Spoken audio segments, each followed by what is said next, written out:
Hello, everybody, and welcome. Welcome to another episode in the series called Living a Gentler Life. And this time, our guest is Terri Alamo.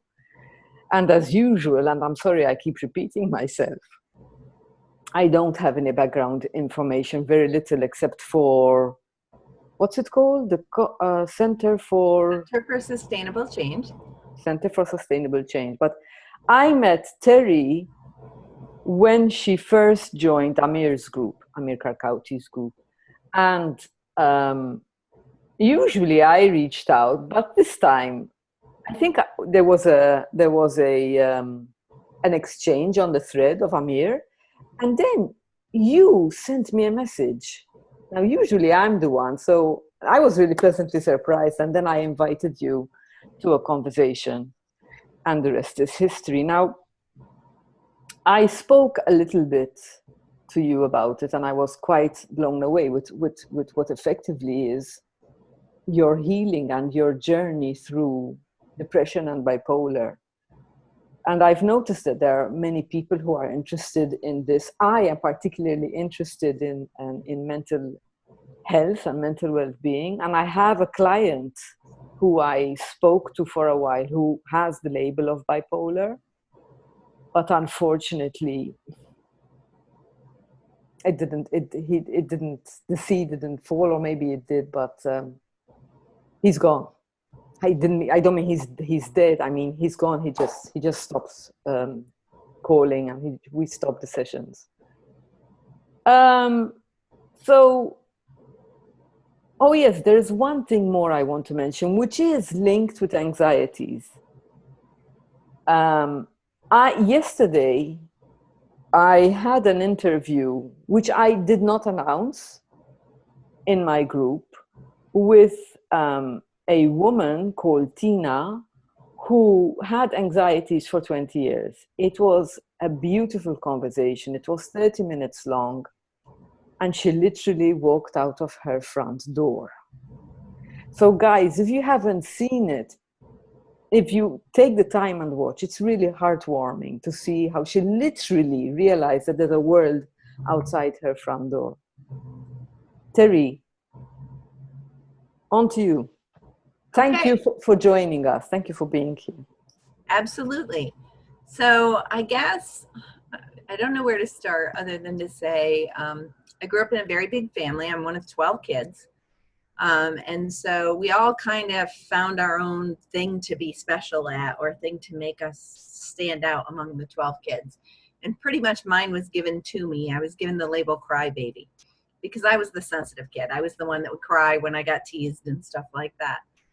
So I grew up, and the year I was 16, one of my brothers was in the Army, and he attempted suicide. And he came home from that a changed person. And at 16, I had a very little understanding of how that kind of stuff worked.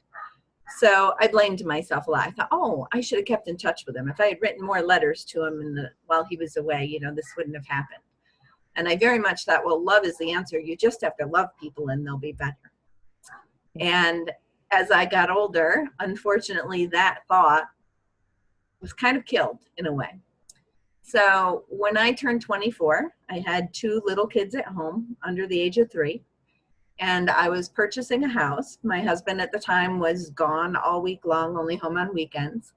I had lost my father and my best friend and my brother to suicide all in the previous year.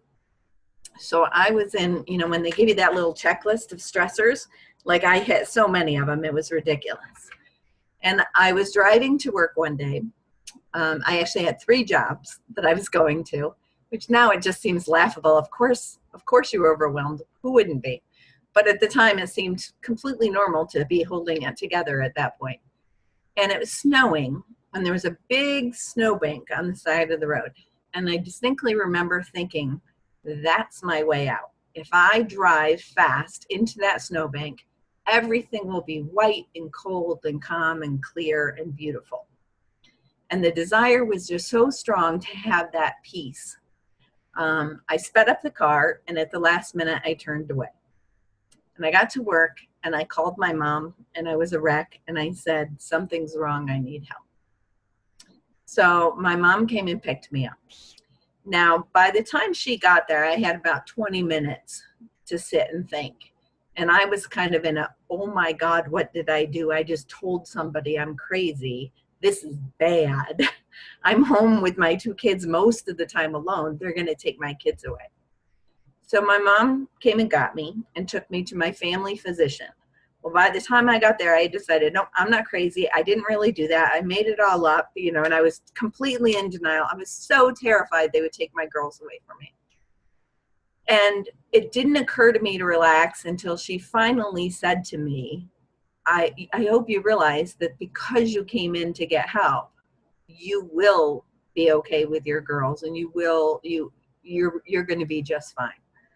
And that was really encouraging to me, that somebody thought, okay, crazy doesn't equal take away kids, which in my mind it had. So that was really reassuring. Because of my history, though, of having a brother, a sibling who had committed suicide, they told me it was genetic. Depression was genetic. I had a chemical imbalance, and that I would need to be put on medication, and I would take that medication the rest of my life. So she put me on Prozac, and I went about 9 years on Prozac, doing fairly well on it, and dealing with the side effects.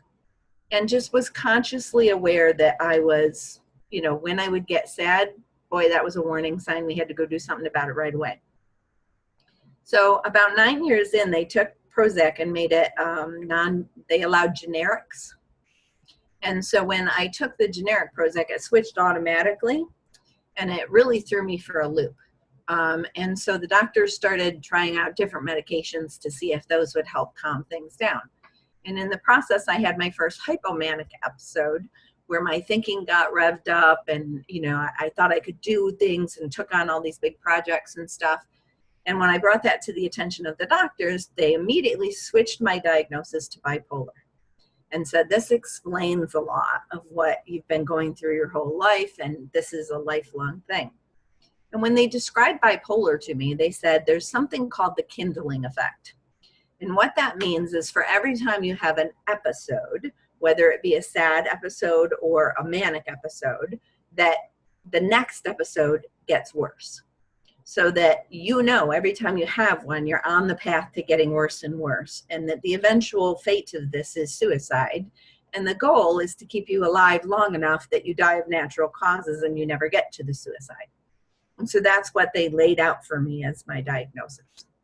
They also told me I would not be able to work full time. I would never be able to handle stresses like that. So I cut my hours back.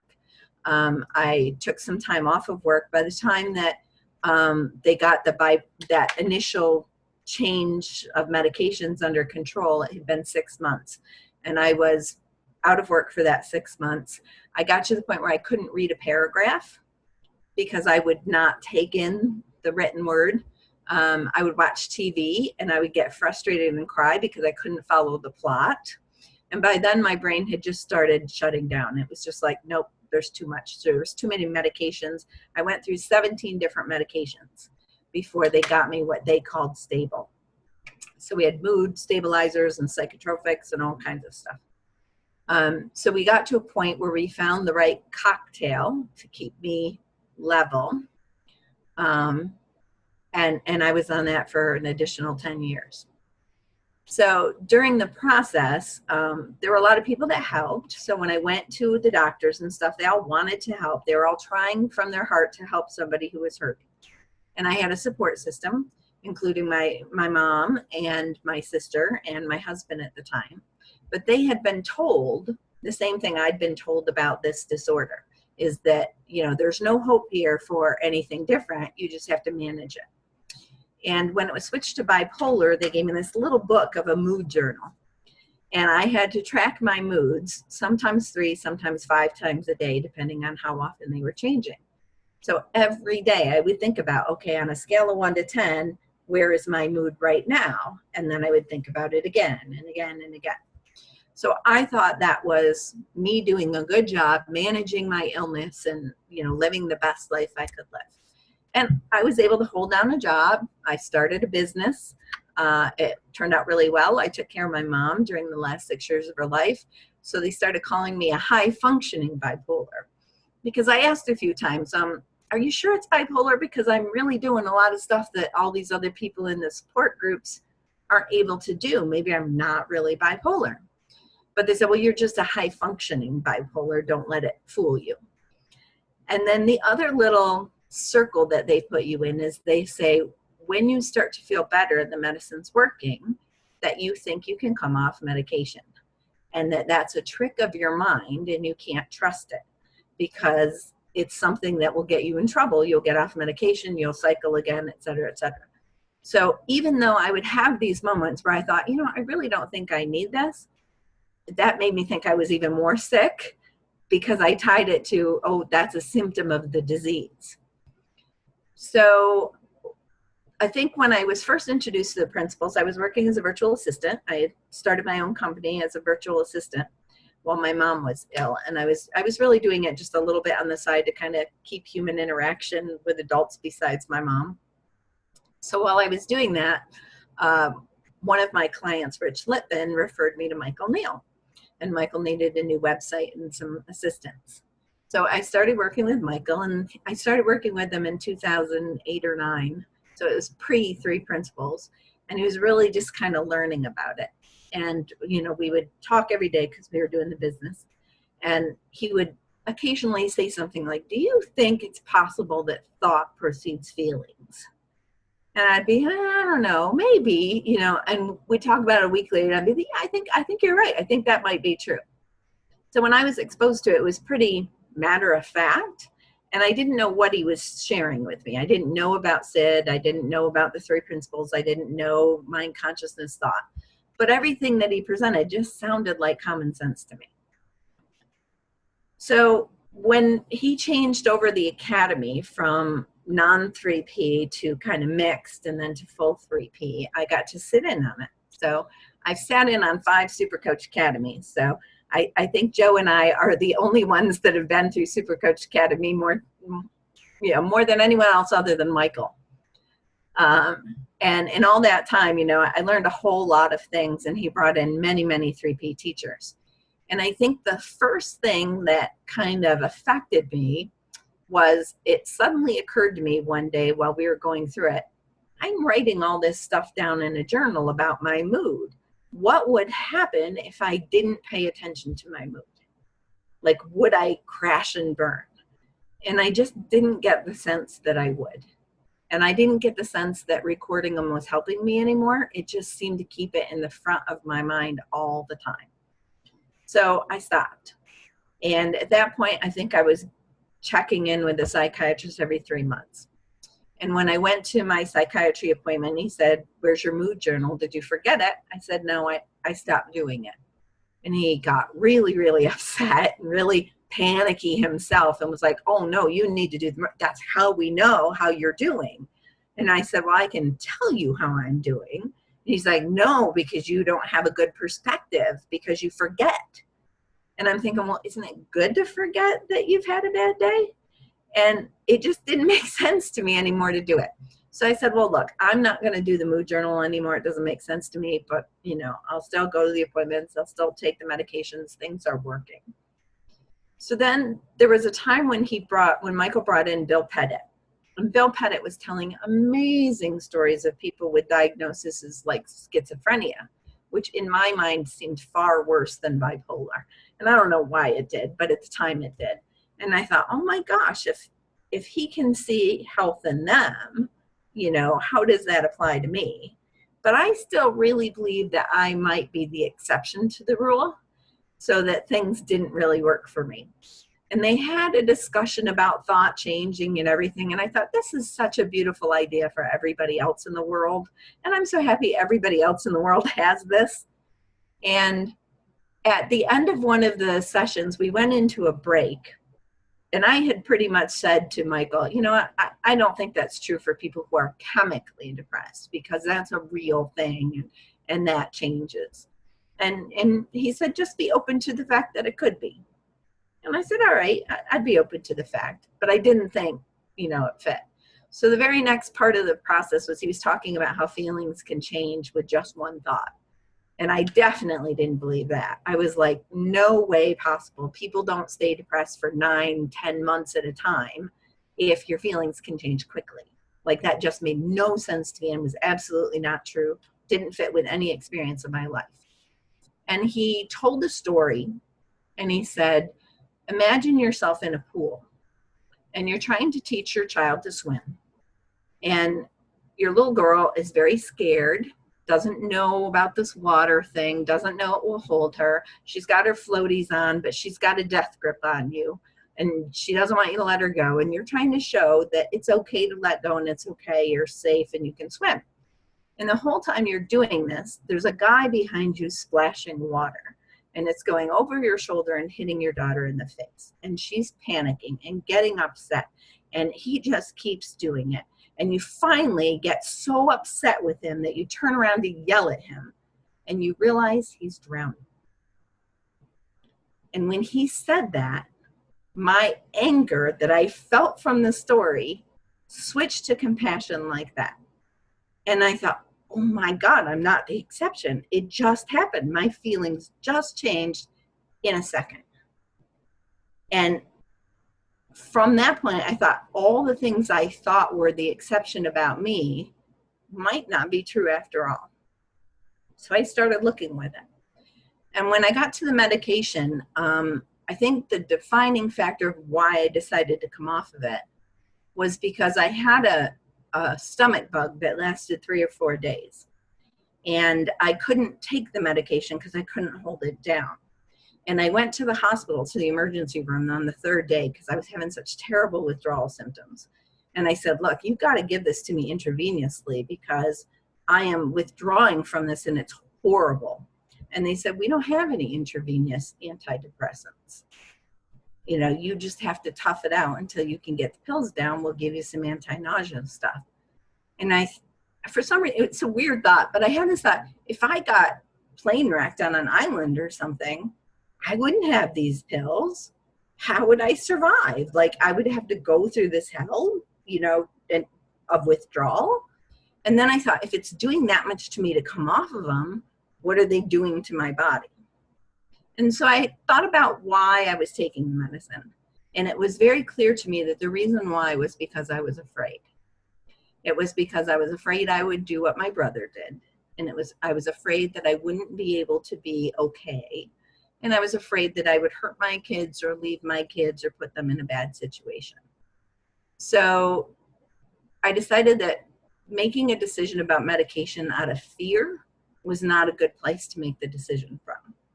So I told my doctor I wanted to come off them. And the very first thing he said is, oh, it's tricking you. You're in that phase, it's tricking you. You're starting to feel better and you're being tricked. And I said, I understand that could be happening. And I want to know for sure for me. So he was very much against me coming off medications, but I refused to come off of them without the guidance of a physician. So I said, I'm going to do it anyway. I'm going to increase my visits with you while I do it. And I am going to ask you to help me set parameters of what's withdrawal symptoms and what's the disease that I have. So it took me 9 months to titrate off of all the medications. And we would reduce it and reduce it and reduce it. And at the end, we were taking the pills apart and counting the little granules in them, because if you go too fast, you have really bad side effects. And for me, the side effects were I'd get these brain zaps where it literally felt like electrical storms in your head that hurt pretty badly, and just a lot of mood swings and all of that. And I didn't tell my family, my kids, that I was coming off of them at all, because I knew it would terrify them. Because they had been told the same as me, that I need them, and if I come off them, that's dangerous. And I wasn't opposed to taking medication. I just was opposed to taking so much medication because I was scared. So I stopped the medication. I think it was Thanksgiving time, 2013, 12, somewhere around there. And I started the new year with nothing. I had vitamin D was all I was taking. And things just really started looking different to me. And my body felt so much lighter, and my health was coming back. And I could clearly see that me on all these medications was much different than me clear, with my body clear. So I decided to stay off of them, with the understanding that if I ever felt I really needed to, I would go back on them. My doctor at the time, every time I came in, used the analogy of Russian roulette, that you are putting a bullet in a chamber and spinning it and pulling the trigger. And that's what you're doing by coming off medicine. And if you want to gamble with your life and the lives of your children, I can't stop you, but you need to know what you're doing. So it was really, really fear laden, but I had seen that fear wasn't a good reason to do something. And so his fear didn't seem to affect me as much as it had all the previous years when people would say things like that. And then I think that, once I saw that my feelings could change quickly, the other part of the story, I guess, is that my current husband now came into my life as a friend, and he just didn't see it. Every time anything would come up about the bipolar, he'd be like, I'm sorry, I just don't see it. To me, you just seem like a normal person. And there was something about having someone see you as completely well when even the people I loved didn't, not because they didn't love me, but because they just didn't know better. They had been told differently, and they believed it because they were afraid. And there was something about having someone see you as completely well. And of course, with Michael in my life, Michael was another one that did that. He just saw people as well. It didn't matter. So I think that was another really important part of it. When I was off the medication for a year before I told my kids I was off it, because I wanted them to know that I had already gone through the worst of it and that they could trust that I was okay. And it terrified them. For another year, they were constantly scared. They were out of the house by then. They were grown, but they grew up knowing that if mom was sad, it was a bad thing. And if mom was happy, it was a bad thing, because one meant mania and one meant sadness. And my daughter's 16th birthday party, we used to do these birthday parties, and I'm a person that kind of goes all out for stuff like that. I love birthdays. And my older one had a Little Mermaid under the sea theme, and we had decorated the whole house, covered the whole house in these blue sheets to make it look like it was an aquarium and everything. And I said, well, what theme do you want to have? And she would get upset with me and say, I don't want to have a birthday party. And it really hurt me. And I couldn't figure out why a kid would not want a birthday party when they had loved these parties.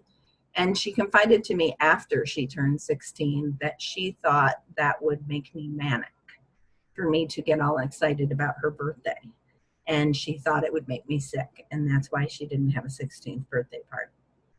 And, that really kind of broke my heart, that even the times that I was healthy, people were viewing it as unhealthy. And I have a distinct memory when I was going through the 6 months off work, and I was on the couch and not able to do much, and I spent my time with the dog on the couch kind of watching TV. Suddenly I got the idea that I wanted a fireplace for Christmas, that I didn't have a fireplace in the house to hang stockings on, like we did when we were growing up. And I thought, I could do that. I could make a fireplace. I could paint a fireplace on the wall, and we could have a fireplace. And how fun would it be to have a fireplace? So I got up that day and I got dressed and I went to the craft store, and I found this paint that has texture in it, and it made it look like real brick or real stone. And I went home and I taped out all these bricks, and then I sprayed it, and I made this whole bricks, and it was an area under a staircase that was a flat wall. And then I, took the time to draw flames and painted different colors, and I had to run out to get another color. And I had the best time making this. And I was so excited because my girls were going to come home from school and see we had a fireplace hanging our stockings. So I had them all hung up on this fireplace. And they came in, and my husband immediately ushered them upstairs when he saw it and said, I need to talk to mom. And there was nobody else was happy about this. And I was confounded because it was the best I had felt in 6 months. I was finally myself and thinking creative thoughts and having the energy to get up and do things. And it terrified everybody. And to them, it was what craziness it was for the idea to think to paint a fireplace on a wall. And to me, it was the first opening of light for that 6 months that I had where I had creativity and I had that thought and I had that desire to go do something. So that's kind of what it was like. And then now it's such a different life because I was pretty serious as a kid. I was the good Catholic school kid, you know, right down the line. And if someone mentioned drugs or someone mentioned swearing or anything like that, I was, oh, that's so terrible. You know, I mean, I was very rigid box rules that I thought good people did and bad people did. My first husband didn't like swearing at all. And he particularly found it unladylike. So, you know, that was one of those things that I was brought up with that was reinforced over and over again. So when I met my current husband, yeah, he came from a rough neighborhood, you know, and, you know, different cultures. I was very secluded in a very white neighborhood. You know, so he was listening to music that had swear words and he was swearing, you know, without any thought. And every time I thought, oh my God, this is so bad. Like this person must be really bad to have to swear this much. And it just didn't sit with what I knew him to be and how genuinely loving and caring this guy was. I mean, this guy came out of the blue and would do anything for anybody. And it just really made me think, well, maybe some of these ideas I have about other people are wrong too. So it's really changed a lot in how I deal with everybody and everything. It's interesting that you said, you know, living a gentler life, because I was reflecting on, is it gentler now? Because sometimes it seems pretty crazy because I still am very busy and I think I naturally have a go, go, go personality and mindset. I definitely slow down more at times, but I have a stick taped to my desk behind me. And it's there because a life coach once told me that every time I want to beat myself up mentally, I might as well take the stick and do it because it was the same effect. And so I put it up there to remind myself not to do that when I catch myself doing that. And although the stick is still there, I can't even tell you the last time I thought of, you know, verbally abusing myself in my own mind. It just doesn't seem necessary or really smart to do.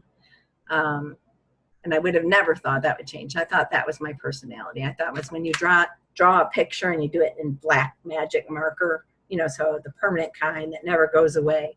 That's kind of how I had designed my picture of me. And all of a sudden I was realizing it should have been in pencil and it moves a lot and it erases and shifts a lot.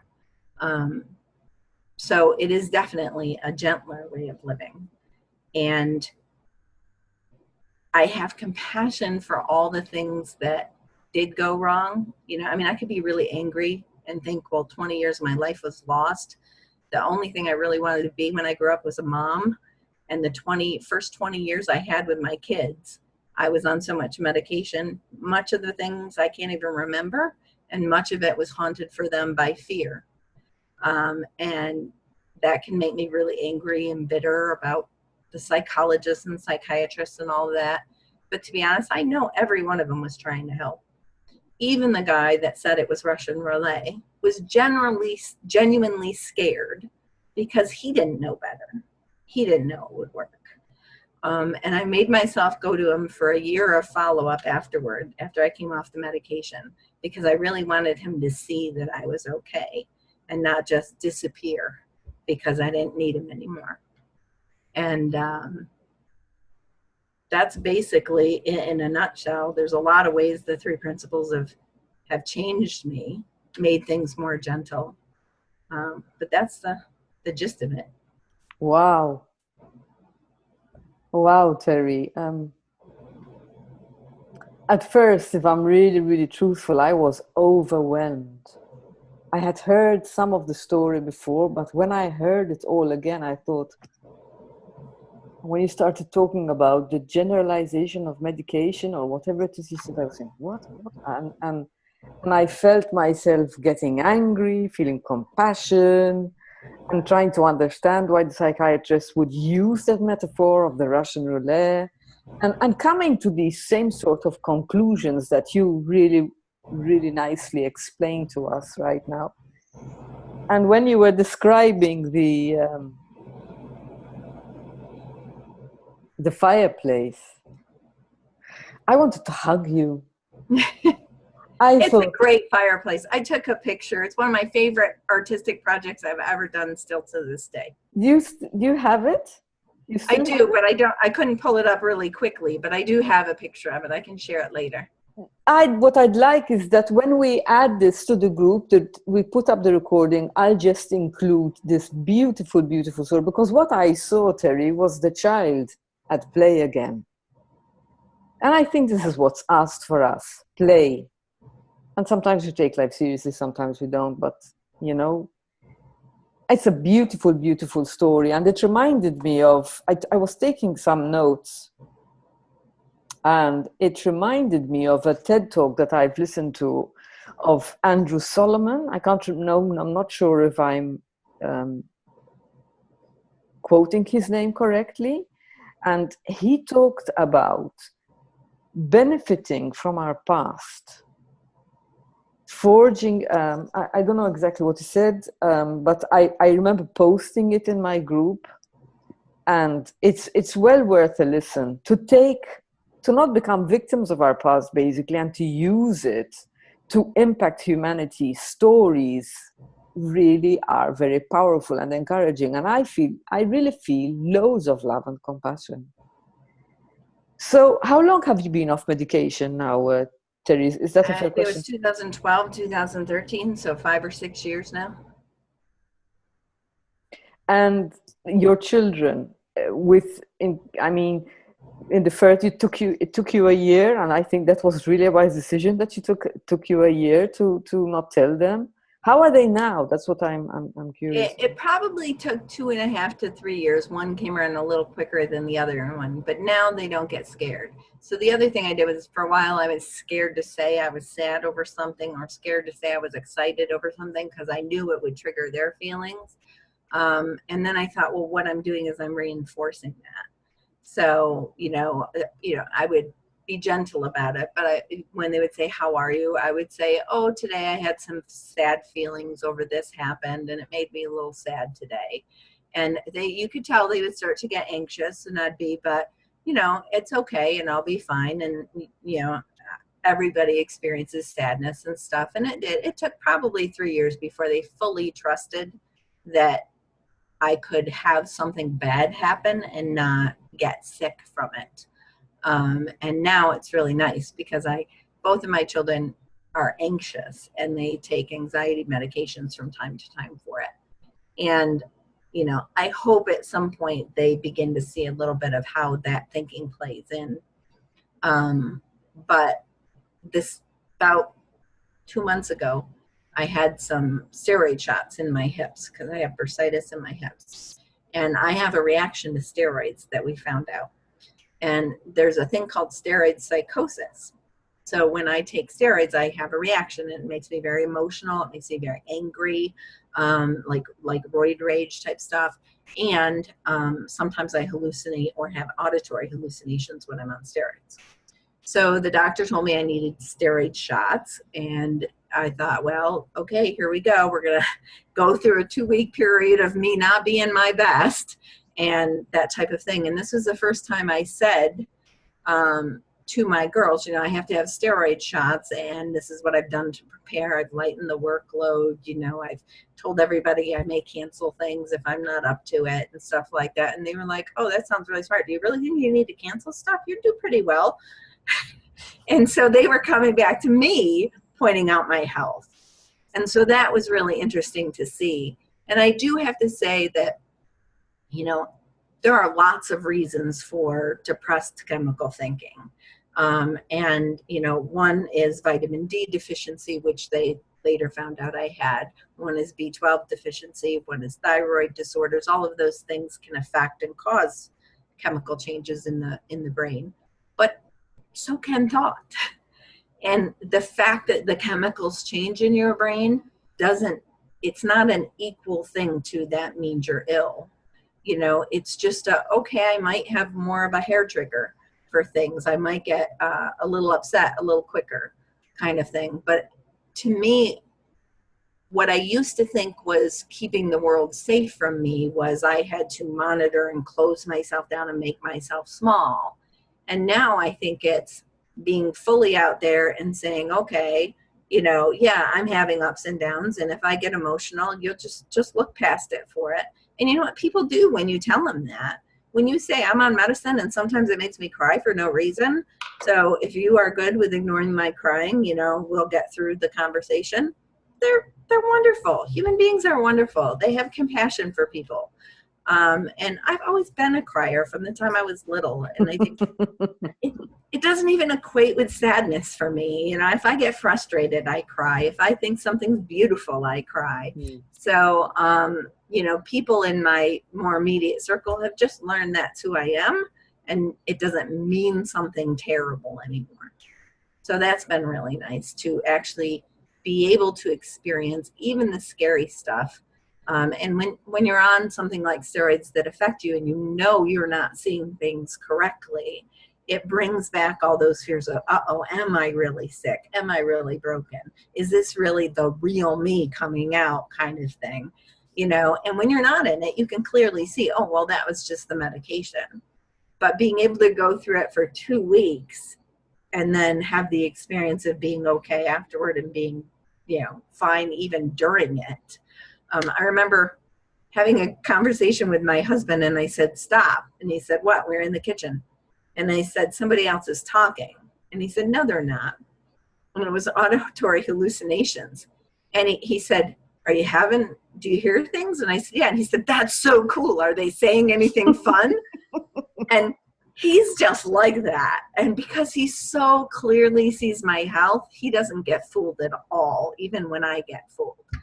And it's really fun being able to be with someone like that. And I'm just really, really grateful. I'm really grateful that my kids get to see me this way. I can lament over the 20 years that were lost, or I can be really grateful that it wasn't my whole life and that they got to see another side of me.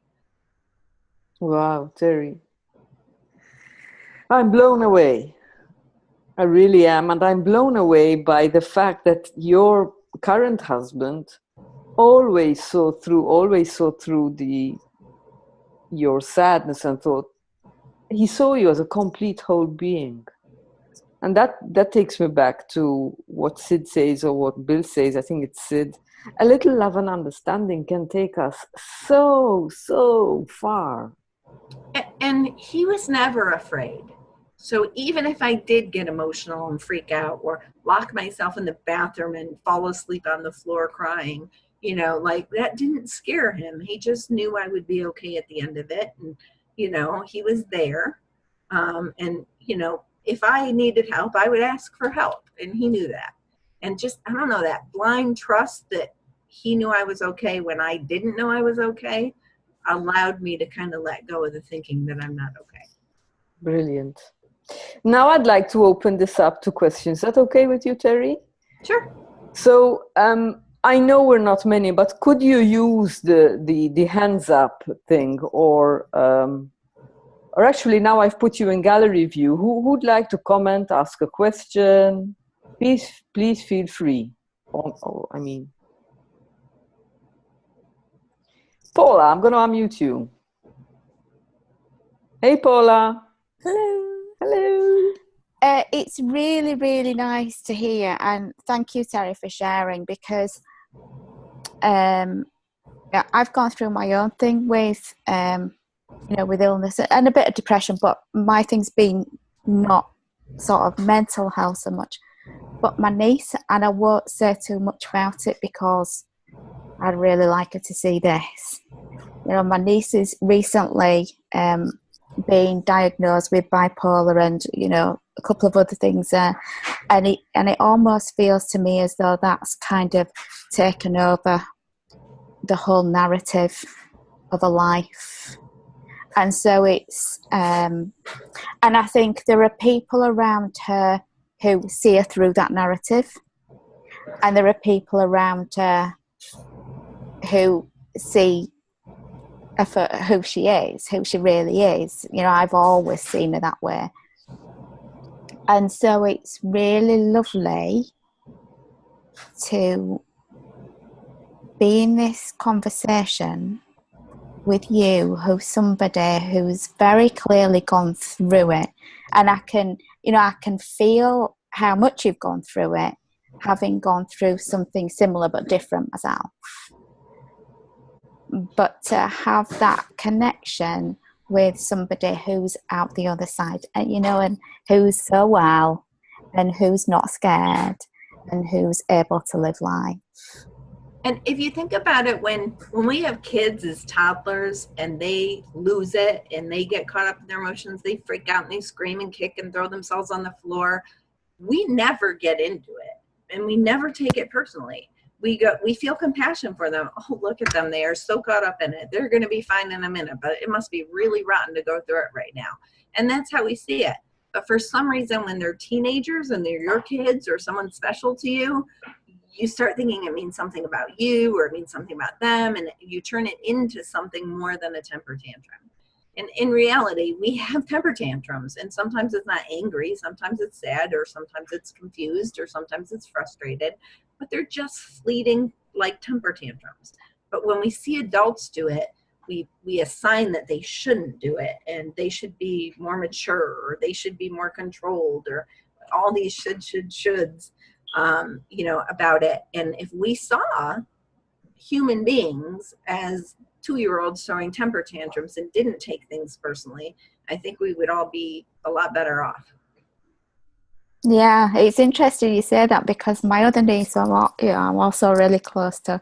She, like you, we're all criers, you know, and always have been, and she still is. Yeah, and sometimes she'll cry and she won't even know why she's crying. And it's, you know, it's a really good way to say, you know, it's just okay. And she threw proper temper tantrums when she was little. And, you know, and we just didn't really engage with them. It was just, that's how it is. And it's, you know, I think that's a really good thing to kind of acknowledge. We can do that when people are adults, still have the compassion, still not get caught up in it. And it's just something that's going to pass. And we can teach other people not to be afraid of it, because when you see an adult crying, you get this sense of, uh-oh, something's wrong. I need to do something about it. You know, that comes up kind of first thing as an automatic response. But if somebody says to you, you know, sorry about my eyes, they're puffy because I cry easily, and so ignore that. If it happens, I'll come back to myself in a few minutes. You know, I might step out to the bathroom or something. Then they go, oh, good, I don't have to do anything about it. Yeah. You know, and that's it. And I remember having that conversation with Michael.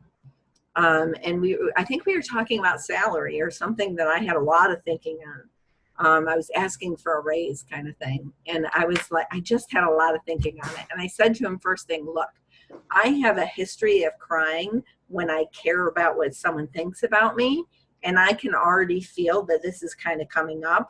So if you could set that aside and remember that I'm an intelligent person who's making an intelligent argument between the sobs, that would make it way easier for me if I don't have to explain it while it happens. And he said, okay, sounds good. And he did it just so lightly. Okay, that's no big deal. I can do that if that's the way you want to do it. That's fine. Yeah, I love that. Yeah, and an interesting story, when I was young and I would cry, my older siblings, you know, my dad was pretty tough on us. He's a military guy and he had 12 kids to control. And he had high expectations. So I really threw him for a loop. I was the 11th to 12 and I was the only crybaby. And my dad was tough he had no idea what to do when a child cried. And if he looked at me wrong, I would cry. And for a while, he would walk out of the room. And as a kid, I thought, oh, he's so disgusted with my weakness that he can't even be in the room with me. And after he passed away, I said something to my mom about, I just felt so bad for how much I had put him through, and that he never, that I was such a disappointment to him. And my mom said, what are you talking about? And I said, well, every time I cried, Dad would just throw up his hands and storm out of the room, and he would be so angry. And she said, you have no idea what he was doing. He would come into the bedroom and he would cry because he didn't know what to do to stop your hurt. And that's why he walked away. And I had no idea. For all that many years, I thought it was one thing, and it was something completely different. And after she said that, I thought, if I had known that while he was alive, how much closer I would have felt knowing that he had that, just didn't know what to do with it. He wasn't raised with emotional girls and had no idea with what to do with it. And it made me have a lot of compassion for him in it, as well as for the young teenage girl me that would break up over anything, Yeah. So. Yeah, that's nice. Oh, I'm in tears, Terri. That's okay. That's the good thing. I realize that when you cry, it doesn't make you stupid. It doesn't make you weak. It doesn't make you, anything less of a person. No, it doesn't. I'm a crybaby too. Such a relief to release all the shit, Oh, it's such a wonderful story. So much beauty you're sharing with us. So much love, Terri. I'm so grateful. I have to say that when I was little and being called the crybaby, it would frustrate me because that would shut down all communication. You're the crybaby, and my older brothers would be off. And I was an easy target for teasing and stuff like that. And for a long time, I felt they were very, very mean, to purposely jump out and scare you, or things that kids do. And only when I was older did I see, how completely innocent that was, and that they were also didn't know what to do with somebody who cried. They knew exactly what to do with my sister. My sister was brave and she would do anything. They didn't even know how to play with me. If they suggested I climb on top of a thing, I'd cry. So the only tool at their disposal was teasing. But I definitely, as you step away from it and learn more about it, you definitely see other people with compassion and how they deal with you. And the other thing about that is, with it being a label, there is a good side of labels. So when I was diagnosed depression, that helped to some degree, because I felt like, okay, I'm not the only person in the world that's like this. So it made me feel like I could still be a part of the human race, because there was a segment of them that were like me. And then it got to where the bipolar depressive label made me really angry. And I would fight against it and say, I'm not that. Don't label me. Don't put me in a box. I am not that. And it was really important for me to stand up against that label. And then it got to a point where, and probably a good sign of health, was that I got to a point where it didn't matter anymore. And I remember a few years back, I got a note that my psychiatrist had retired, and I hadn't been in several years. But I thought, it's probably a good idea in my history that I have a psychiatrist. So they gave a list of recommended people, and there was a young woman on there. And I thought, well, she's close to my home. I'll check in with her. And I came in kind of forewarned, thinking, okay, they're going to push the medicine and all this kind of stuff. And I went in and I told her my story, and she was like, did they check for vitamin D deficiency ever? And I'm like, no, not until, I was in my 40s, and then they gave me vitamin D on top of it. And she was like, well, did they check your thyroid? And I'm like, no, again, not till I was 40. And then now I take thyroid medicine. And she said, it's not even right to diagnose something without ruling out everything else. And she said, I'm going to remove this from your medical chart. And I said, oh, you don't have to do that. It doesn't matter what people have on the medical chart. To me, it doesn't really matter anymore. I just want to know that if I need somebody, I've established a relationship with them. And she said, but what it does do is when you go to an emergency room and you are very emotional, they will write that off because you have a diagnosis. And so I'm going to remove it anyway. And I remember when I left that, my husband said, do you realize what you just said? You literally fought for years to get that off your medical record and nobody would take it off. And when the one person finally comes around and says, this isn't you, you don't care if she removes it. And I said, I don't know. I just don't have anything on it anymore. It just doesn't feel like anything that, if people want to call me bipolar, that's okay. A diagnosis is a picture of a moment in time in your life.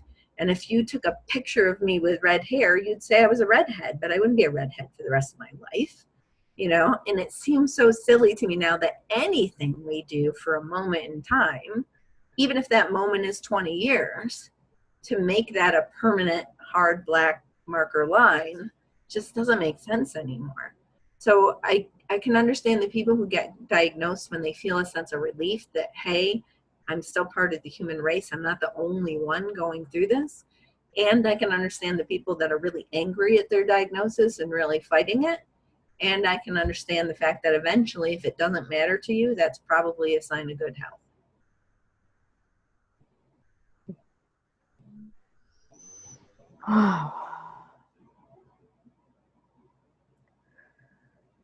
I have I have no words, so I'm wondering if our friends here, yes, Fiona, I'll unmute you, Fiona, or just unmute yourself. Hi. I'm really, really struck by your story, Terri. It's just incredible. Just amazing to hear your story. Thank you so much for sharing. And I heard also what Paula picked up was about the value of having somebody who knows that you're okay.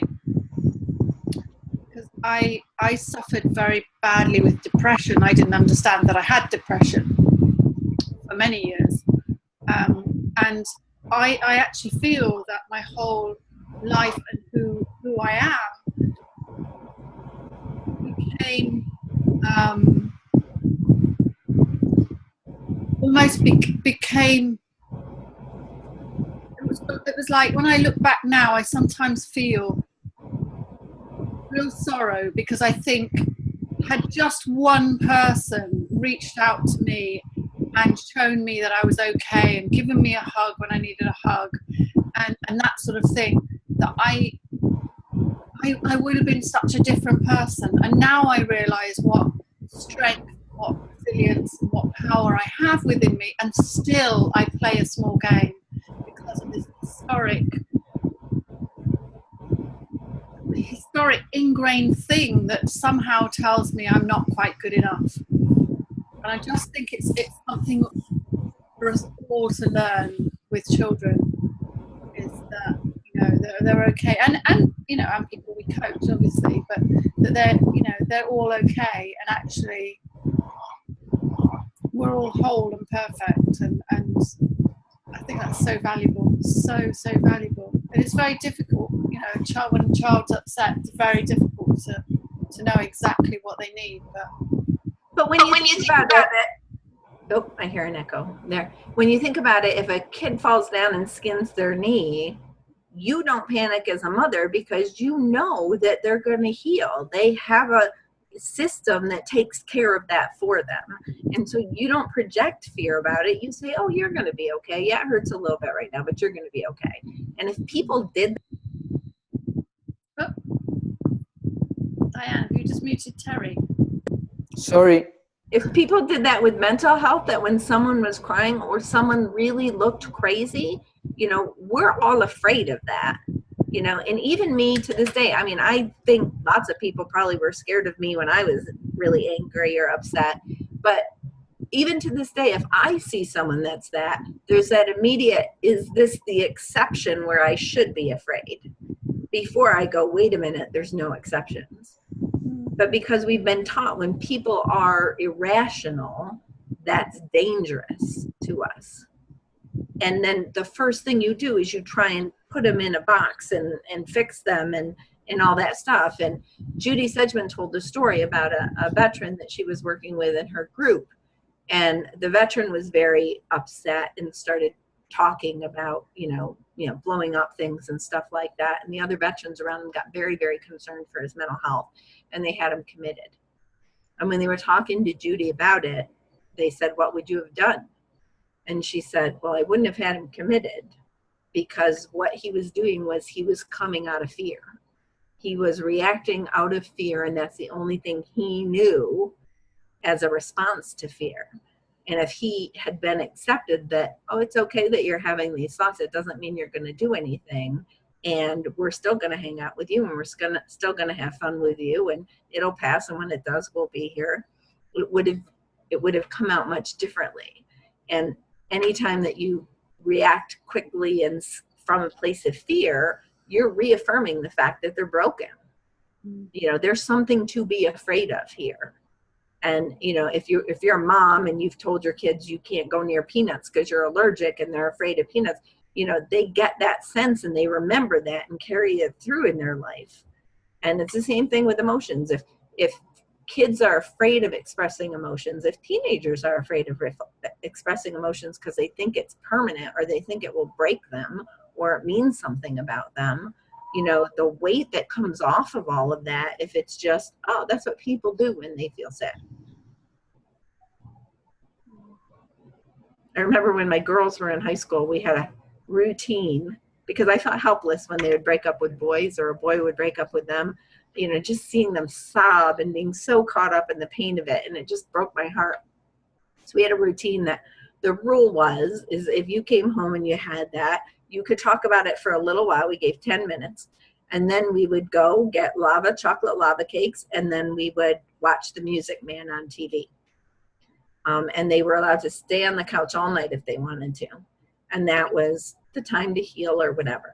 And now I see all that was a distraction to get them out of their heavy thinking and get them to a place where they could see, oh, there was some good there. Maybe there were some things that weren't as good. Maybe I'm sad, but it doesn't mean I'll never ever love again, kind of thing. And I'm a big fan of distraction. You're not supposed to be techniquey in the 3P world, but that's my technique. It's pretty much anytime, and I'll often say to Joe, you probably don't want to talk to me now. Don't pay any attention to what I'm saying because I'm way up in my head. And I probably won't feel this way in 10 minutes. So I'll give it 10 minutes and we'll see if it's something worth discussing.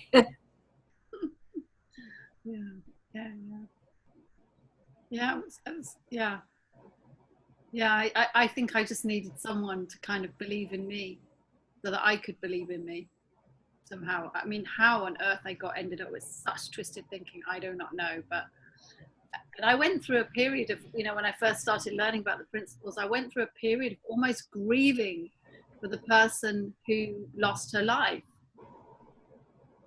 And, it doesn't look too great now, but at least I'm not grieving about it, I'm just, right. And I still feel a sadness that 20 years of my kids' most developmental years, the thing I wanted to do more than anything else in the world, were completely overshadowed by this belief that I was sick and the medications that I was taking. And I said things to my kids that, no parent should say, saying that I felt sad or I didn't want to be here and stuff like that.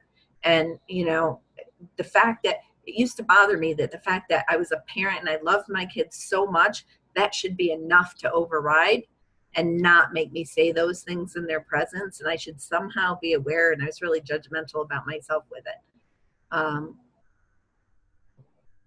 But just they're in a whole different place now. And I could, like I said, I can be angry about the 20 years, but that's going to do nothing for the fact that even if I died tomorrow, they got 5 years of seeing their mom be a normal, healthy mom.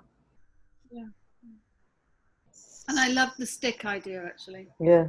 It's over here. Let me see if it can show you there. It's taped right up there. Yeah, I think I need one of those. Yeah, we do have a tendency to be harder on ourselves than we would to anybody else. The Yeah. things I said to myself, I would have never said to anyone else. I have so much more compassion for other people. Yeah. So the question would be to ask ourselves, would we say that to our best friend? Say that again. Would we say what we're saying to ourselves to our best friend or to our Right. child? Or even to a perfect stranger. Yeah, and it brings me back. Do you mind if I pop your mute? Fiona did. Thanks, Fiona. It brings me back again to what Fiona also refers to, the 3-piece stick. And why I created this group. Because I was literally trying to 3P the human out of me. And it really doesn't make sense, because if what the hell am I here for? To be this spiritual divine being, you know, and walk on a cloud? I am, for all intents and purposes, spiritual, having an immersed human experience. So I give a lot of room to my humanity, remembering that we are all divine. I'm wondering if there are any more questions or comments. If not, I'll ask you that question, but I'd like to see if... and it's really, you'll see now why it's so related. And Fiona touched upon it. You touched upon it yourself as well, and I think it reminds me of Marianne Williamson's, my favorite quote of her: "We were born to shine into this world, not play small." Patty! Hi. So I was just wondering, my daughter has recently confided in me that she feels anxious and she has anxiety, and she also said, but I don't want to go on medicine. She's heard rumors about a friend who got very addicted to it, to whatever medicine that he was on. And she said, are there any books out there? And I'm like, this is the 3 Principles community. We got books. Pick one. There's a bajillion of them. But all I could think of was Michael Niell's Inside Out, because that's where I started this journey. And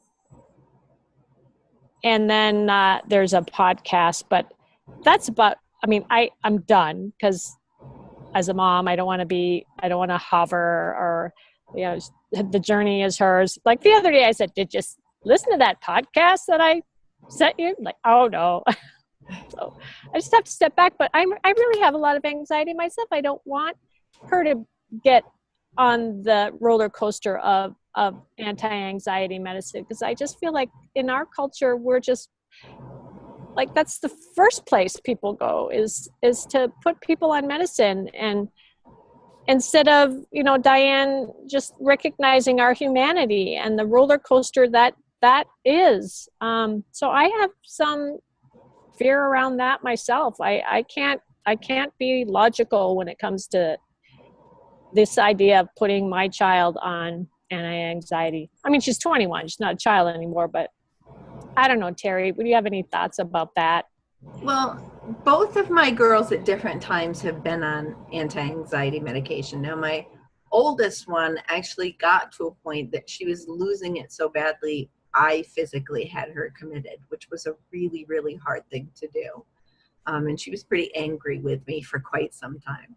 But she was literally screaming in the street, that laid down on the pavement and wanted a car to hit her. And, you know, she clearly needed to regroup. And turns out she had been on illegal drugs at the time. And when she sobered out, you know, she was in a much healthier place.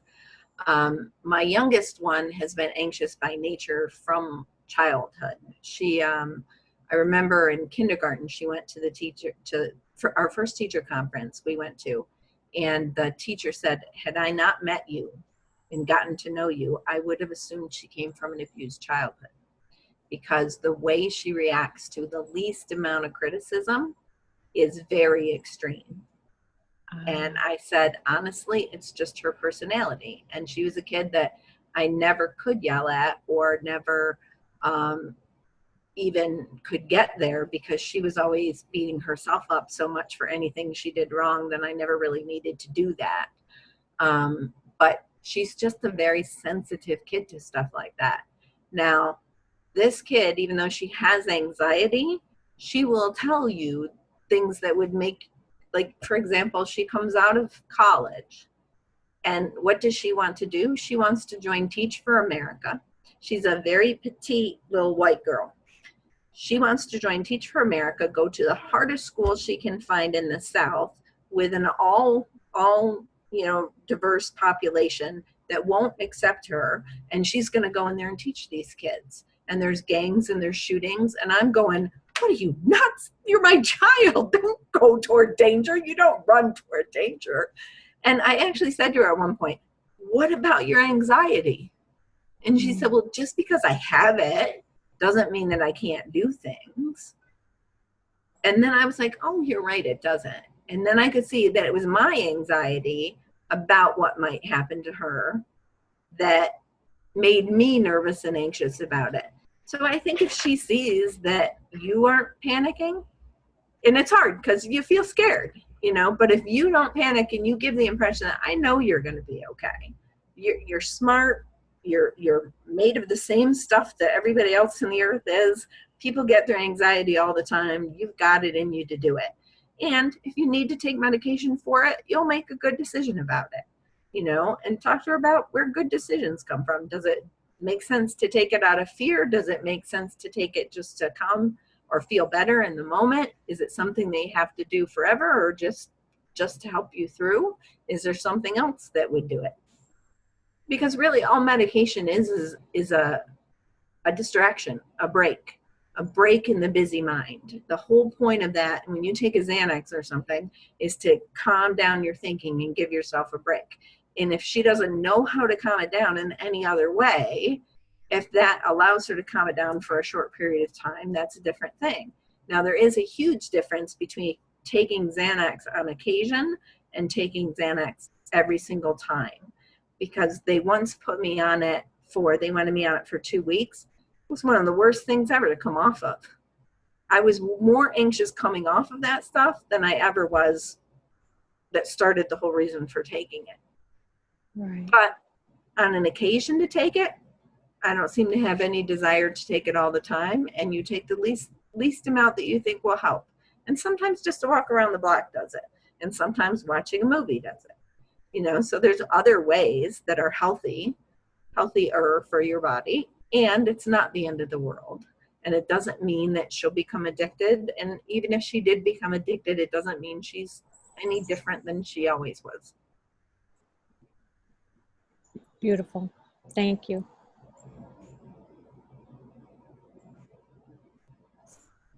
And if I may add, piggyback to that, may I add something else, Patty? Of course. My mother is forgetting, and my sister and I are worrying that she's bordering on dementia. She's slowly going in that direction, and we naturally get scared, like the anxiety of what's going to become of my mother. Is she going to become dependent? Blah blah blah blah blah. But then a thought occurred to me, and that was, the more I panicked about the fact that every time I spoke to her, she was forgetting something, it seemed to accentuate the fact that she was forgetting even more. And when I reminded and when I reminded myself and thought, my mother's still all there. She forgets sometimes. I do bloody hell forget sometimes. She's just forgetting a little bit more. And I like to go back to what I really like what Terri said, that even if she has to take medication, it's not a big deal. Your daughter will still remain whole. She's still untouched, unscathed. But what struck me most with my mother is that the minute I stopped paying attention to it, my mother stopped too.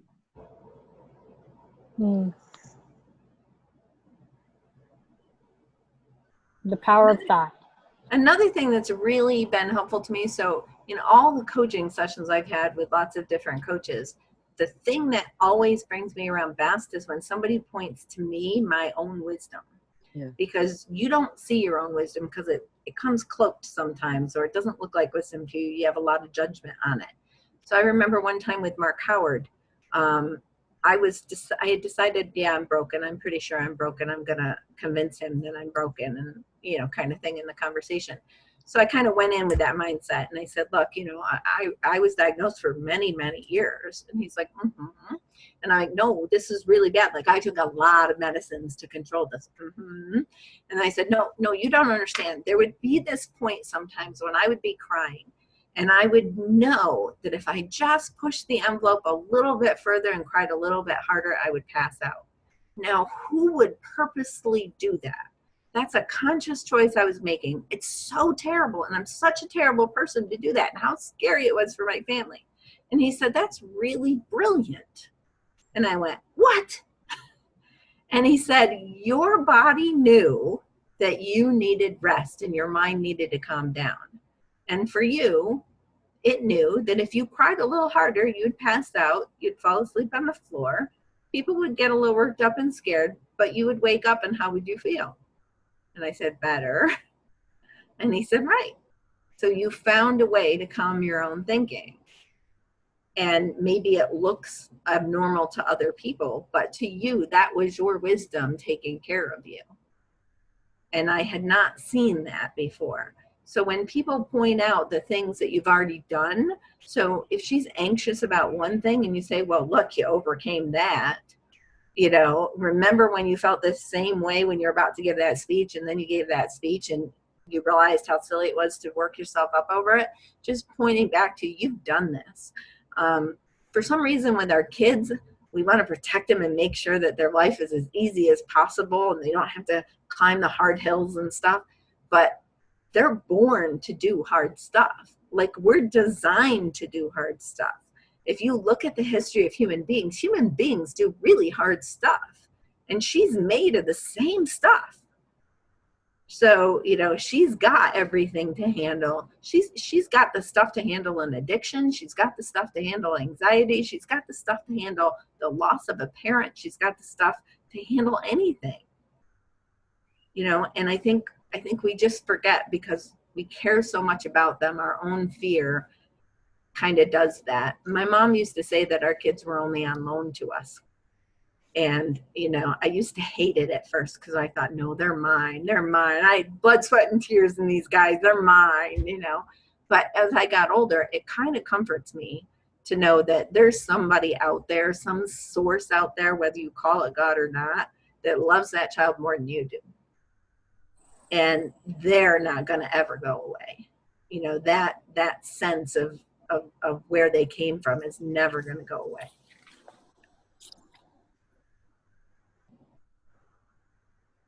That's awesome.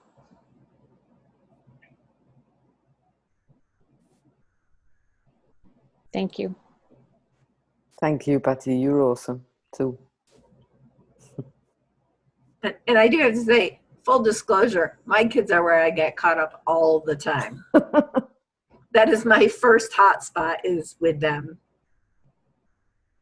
Well, somebody once said to me, is their uncomfortableness is making me uncomfortable. So why, you know, it's really about me. It's always about me, you know, comes back to my own thinking about it. And really I can let that go because I'm not in charge. Yep. Have you ever watched the video of the nail? Of what? Oh, what? The nail. Look it up on YouTube. There's this woman who's talking, she's got a nail in her head. And a guy, you just watch it. And see, she's got this nail in her head, and the guy is, and she just wants to pour her heart out, and the guy is telling her, yes, I remember that could, now. Could it be it's the nail in your head? Now you're doing it again. You're doing it again. Stop focusing on my fucking nail. Just listen to me. That's right. So the moral of the story was that he was trying to take away his own discomfort. He was thinking his well-being was dependent on him removing the nail, when he was not seeing his own nail. But Honestly, Michael Niell, when he starts every Super Coach Academy, one of his things is there's a no helping rule. And the first year he pulled that out, I sat there in the back going, that's bullshit, to my husband. I'm like, what do you mean you can't help? Isn't that what coaches do? Why is he telling them not to help? And what he meant was, when you're coaching with someone, the desire to help them and solve their problems and fix them takes away from you seeing that they don't need any of that and that they have their own answers. And if you go in and fix and help and do those things first, they never get to see that they can do it without you. And, I totally misunderstood it when I first did it. But I often think sometimes, am I trying to help? When I'm working with someone, and is it about me needing to help, or is it about them? This is pure gold. If only for this sentence, I mean, this whole call was absolute gold, brilliant. This alone is such a very strong reminder of our helping roles and how we need to take a step back. I think this would be a good place to ask the question, unless there is anyone who wants to add another comment or ask a question. Terri is open to that, right, Terri? Or I don't want to. Sure. I just wanted to say that just on that point about helping, earlier, well, it was October last year, I reached out to someone on Facebook who was posting some very dark suicidal stuff, and basically I spent hours and hours and hours listening to this person go through a whole lot of alcoholism and drug addiction and stuff. And I was so, I did spend most of the time listening, but there was always this huge kind of like, oh, I really want to help this person. Anyways, long story short, they got amazingly better. And I always saw the principles in action in this person. And they got amazingly better.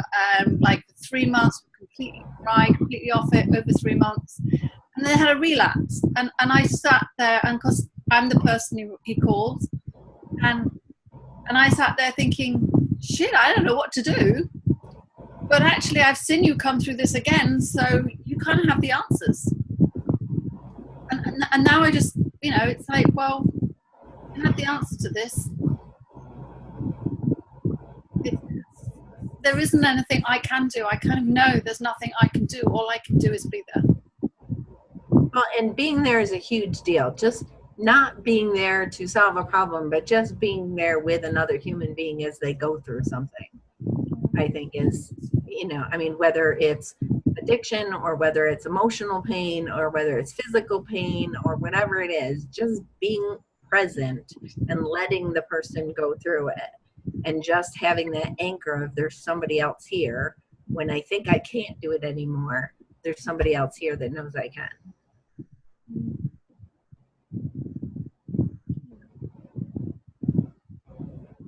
It's funny because I've noticed the feelings in me changing because we're quite close friends now, and I almost feel like I've adopted a brother, and I can really see how his parents must feel sometimes. It's like, oh shit, I tried everything and I just don't know what to say, but because I know enough to just say nothing, basically. Yeah. But it's amazing how much I just think life is so fascinating. I'm just watching the stuff that comes up in lots of different situations, but doing nothing about it, essentially. And it's interesting because interesting. I used to have a reaction, when I got upset, I thought, well, I have to be more upset the more important the thing I'm upset about is, because it has to be relational. If it's a big deal, it's going to look like a big deal kind of thing. And like sometimes when I get upset and Joe will say, hey, do you want to go do something else for a little while?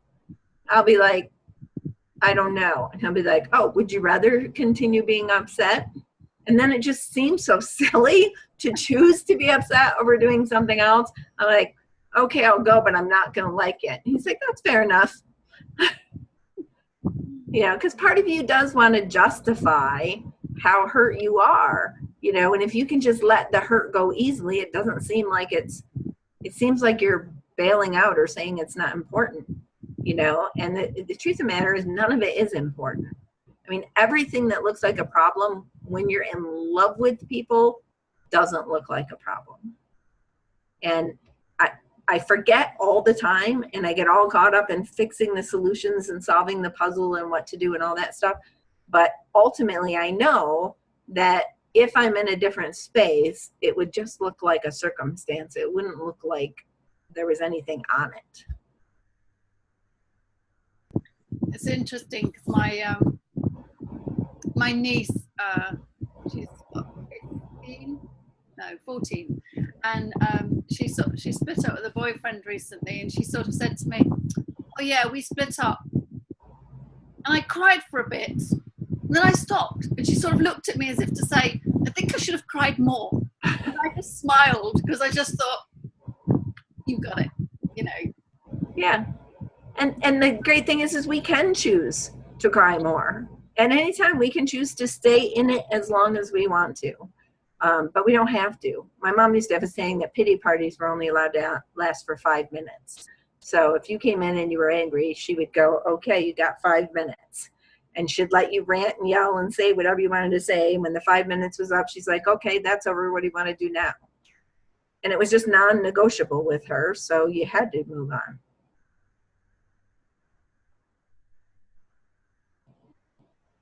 I don't know that I would do that with somebody else, but I found it allowed me to let things go. That's for sure. Yeah, and I think that it's a bit. I like the idea that I remember once quite early on, and I came home from work one day, and I was really angry about something, and I was throwing this bit of a paddy in my kitchen, and I suddenly thought, shit, where do you think your feelings are coming from? And I stopped momentarily, and I thought, you know what? Actually, I want to be angry right now. So I carried on, and then I just burst into laughter because it was so ridiculous. And you don't have to 3P the human out of you. You can throw a paddy if you want to, and if it releases everything, and then you start laughing, then the job's done, isn't it? That could be your wisdom right there. Yeah. On that note, I think now I'd really like to round this up. Thank you all. Thank you, Fiona. Thank you, Patty. Thank you for all for coming and for contributing. Now for the question.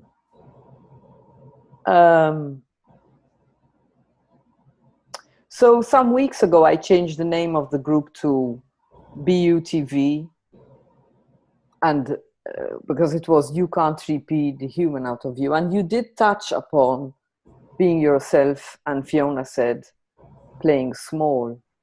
And I think my biggest insight is it's okay to be me.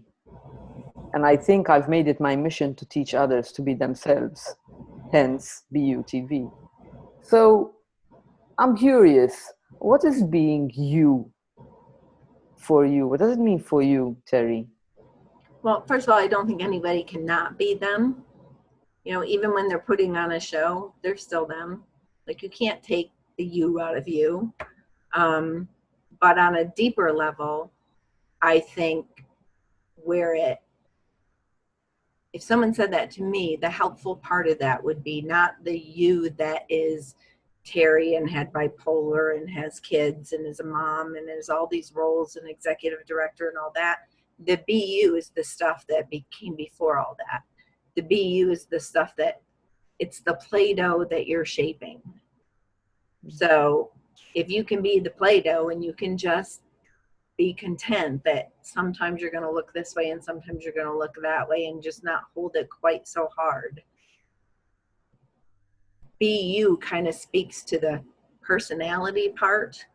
And I've seen that part is so flexible and so changeable that it doesn't make sense to attach to that you. The only you that makes sense to attach to is the one that's the formless one. The one that's there, whether you're playing a role or whether you're not playing a role. The one that never can leave you.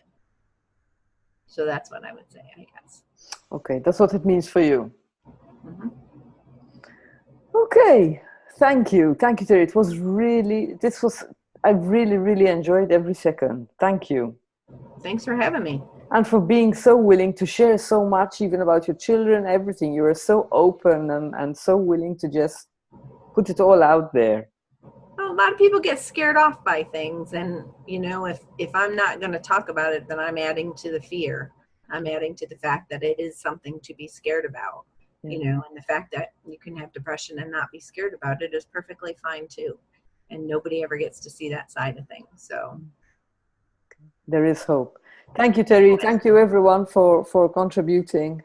And I'll see you on our next call, hopefully. All right, I'll try and find that fireplace picture. Yes, please, so that I can put it up with when I upload it. No comments about my artistic talent, because I thought it was amazing. Okay, bye.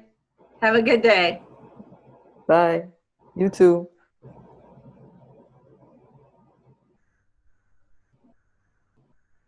Thanks again. Thank you, Terri, for your time. Take care. You too. Bye.